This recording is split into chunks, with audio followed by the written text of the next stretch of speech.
You know, we talk a lot about maintaining your home at House Smarts, but chances are if you own a home, you also own a car. There's a lot of maintenance you can do yourself on cars, no matter if it's a brand new one or an old one. We're going to show you how. Checking the pressure in your tires is very important to do and easy, and it does make a difference.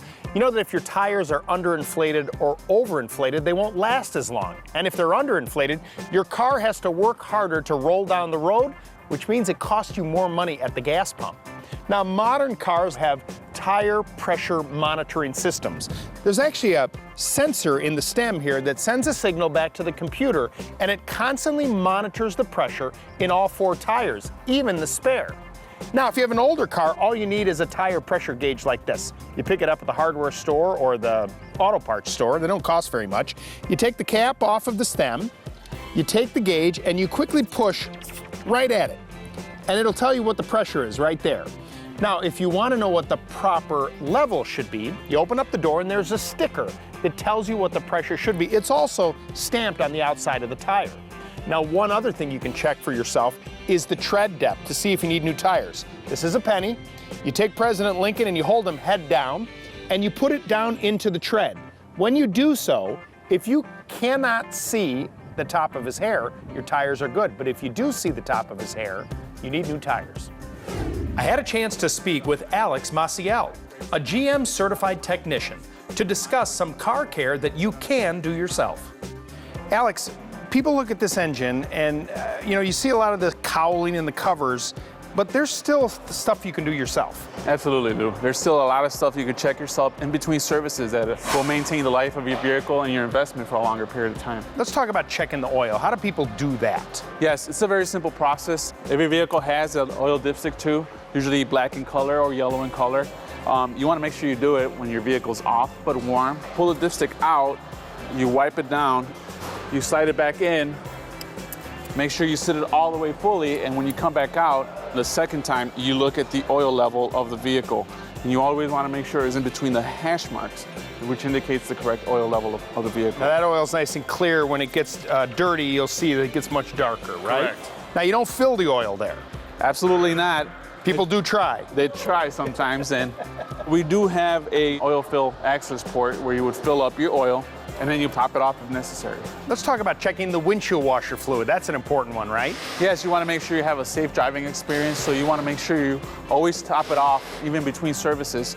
Yes, it's usually the simplest, but sometimes the one that people get the most confused. It would always be towards the front of the vehicle, and the cap will usually have a picture of a windshield. Look at the pictures and try and make it as simple as possible. Correct. All right, that's awesome. You know, operating and owning a car is a big responsibility, and understanding how it all works is important. I think it's important for all of us to know how to change a flat tire when we get one. Now, when it does occur, you want to safely get off of the road, turn your hazard lights on, and then assess the situation. The next step is to locate your spare tire. On this particular car, it's in the trunk underneath this false floor. Underneath the spare is the jack and the tools you'll need to change the tire. So what you want to do is locate the jack closest to where you have the tire you need to change.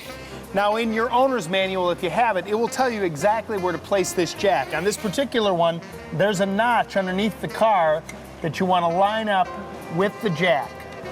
Then you turn this nut to start cranking the jack up to help lift the car. So once you relieve a little of the pressure off of the tire and the ground, stop, and now you can loosen the lug nuts. Now these are going to be very tight, so you may have to take one hand and give it a pop, which helps to loosen the nut. Go all the way around, loosen all 5. Then once they're loose, bring the tire all the way up off the ground. Now you can take those lug nuts all the way off, and you can turn them using your hands. With the lug nuts removed, you can pull the tire off, and now it's time to put on your spare. Now most new cars have these little donuts. These are temporary spare tires. You want to line up the holes with the lugs coming through. You replace the lug nuts, and you want to put these on by hand first, just so it holds the rim in place. Now, I want you to lower the jack so that this tire just barely touches the ground, so again, it can help you tighten those lug nuts. Then, start at one lug nut, give it a little snug, Then go to another one, not right next to it, but on the other side, so that you evenly apply pressure to the lug nuts. Make sure they're nice and tight. Then you can lower the jack.